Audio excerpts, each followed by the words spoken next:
parler en fait de la troisième partie de ce chapitre qui parle en fait ici de l'inférence des ondes lumineuses. Et donc le phénomène en fait d'inférence se produit dans le cas où on a deux ondes monochromatiques et cohérentes. Qu'est-ce que ça veut dire en fait ici? Monochromatique, c'est-à-dire qu'ils ont même longueur d'onde, et cohérente en fait ici j'ai même fréquence et de déphasage constant dans le temps. Qu'est-ce que ça veut dire monochromatique et cohérente? D'accord? Expérimentalement, on peut réaliser en fait cette expérience en dédoublant un faisceau lumineux. Donc, supposons que j'ai un faisceau, une source S. Je vais ouvrir en fait ici deux fentes. Et donc, la lumière, je vais créer deux autres sources secondaires. C'est la source principale, deux sources secondaires S1 et S2. Et donc, ici, les deux vont s'interférer ici dans cette zone, qu'on appelle zone d'interférence. Voilà. Je vais traiter maintenant en fait la différence de marche de rayons, en fait ici des rayons lumineux. Donc définition, la différence de marche notée delta et la différence des parcours entre les sources et le point M. Supposons que j'ai ici une source S1 et une deuxième source S2. La distance pour aller de S1 à M est égale à L1 est égale à N1 fois lambda. Et S2 pour aller jusqu'à M, la distance est L2 est égale à N2 fois lambda. Avec lambda, c'est la longueur d'onde. Puis N1, c'est le nombre d'ondes. Combien de longueur d'onde je suis en fait pour arriver jusqu'à M. Maintenant, ici, j'ai delta. Delta est égal à S1M moins S2M. C'est-à-dire cette distance moins cette distance est égale à L1 moins L2.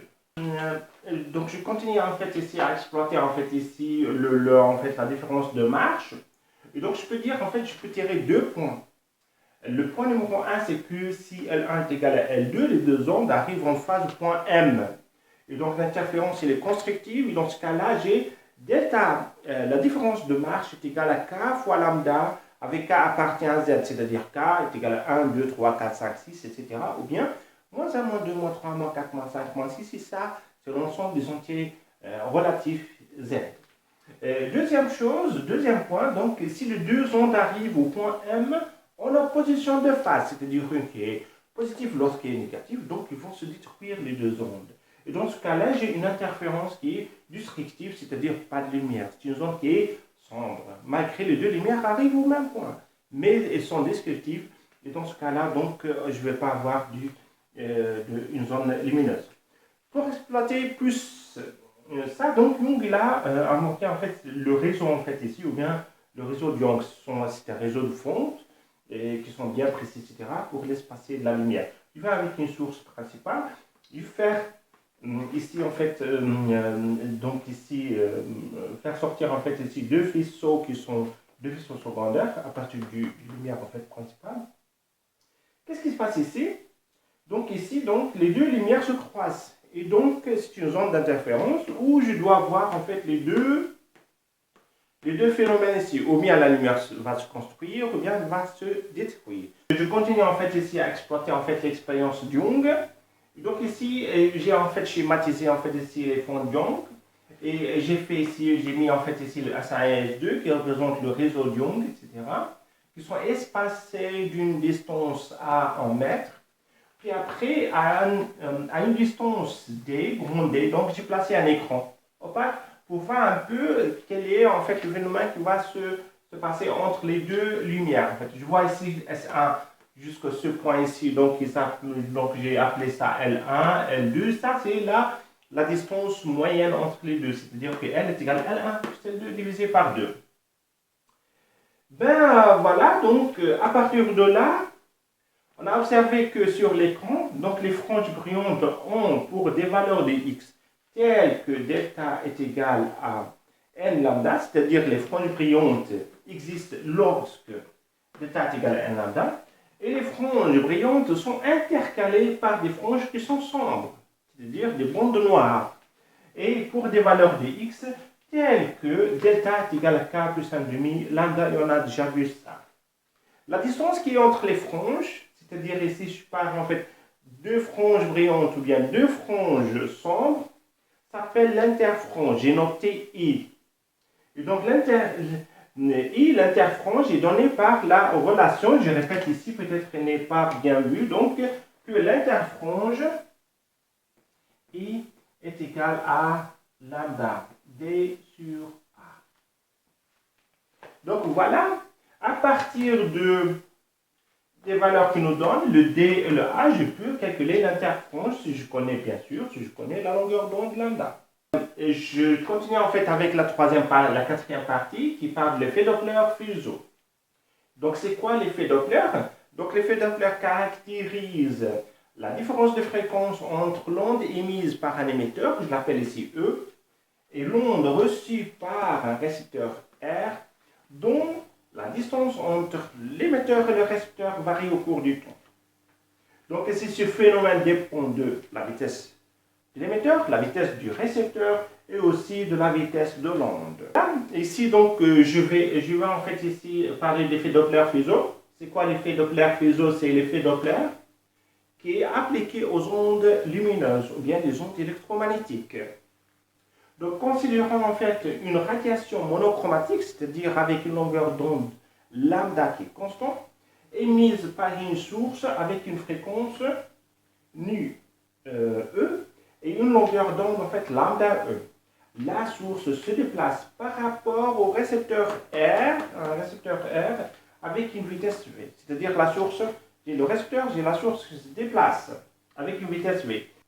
Cette radiation est reçue par le récepteur R avec fréquence nu R qui est différente du nu E, une longueur d'onde lambda R qui est aussi différente de lambda E.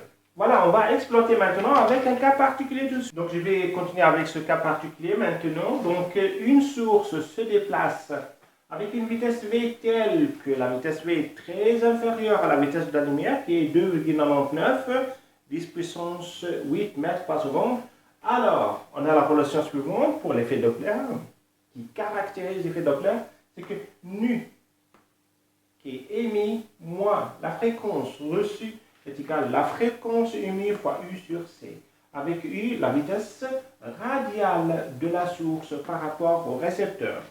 Et dans ce cas-là, je prends deux cas de figure. Quel est le premier cas de figure? Donc, quel est le premier cas de figure? Donc, je prends le cas ici.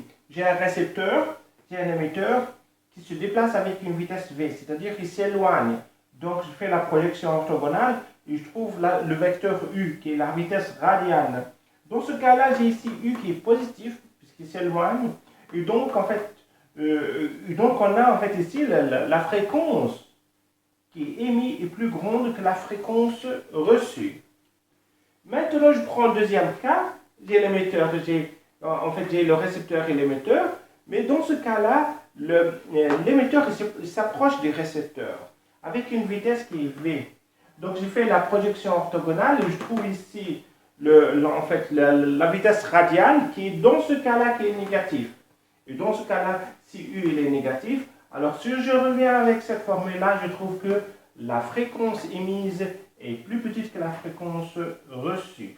Donc, faites attention, si on s'éloigne, donc émis il est plus grand que reçu, la fréquence, si on s'approche, donc la fréquence émise est inférieure à la fréquence reçue. On continue ici, donc on peut établir en fait une relation analogue entre les longueurs d'onde, c'est-à-dire que lambda R moins lambda U est égal à peu près lambda R fois U sur C est égal à peu près lambda E fois U sur C.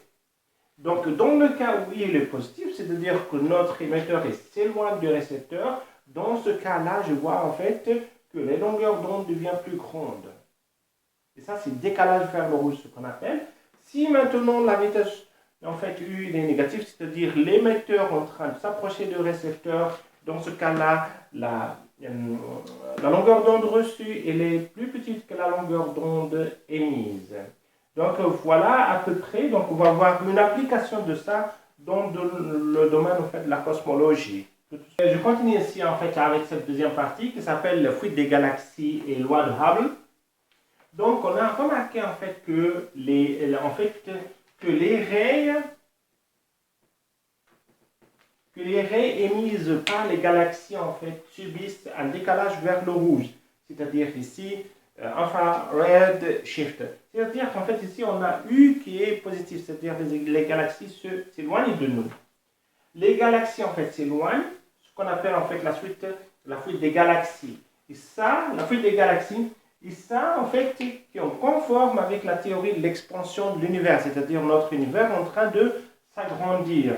Edwin Hubble a énoncé en fait sa loi qui dit que la vitesse de récession en fait, de ces galaxies avec lesquelles s'éloignent de nous est égale à h fois d. Avec ici v la vitesse de récession des galaxies, d la vitesse en fait la distance depuis notre planète vers les galaxies, et puis h c'est une constante de Hubble. H est égal à 65 km par seconde par mégaparsec. 1 mégaparsec est égal à 3,6 années de lumière. AL c'est années de lumière et MPC c'est mégaparsec. Ben voilà, j'espère que j'ai tout donné à propos de ce chapitre. Et donc on va continuer en fait à donner ces chapitres, etc. avec les exercices très prochainement. Merci beaucoup.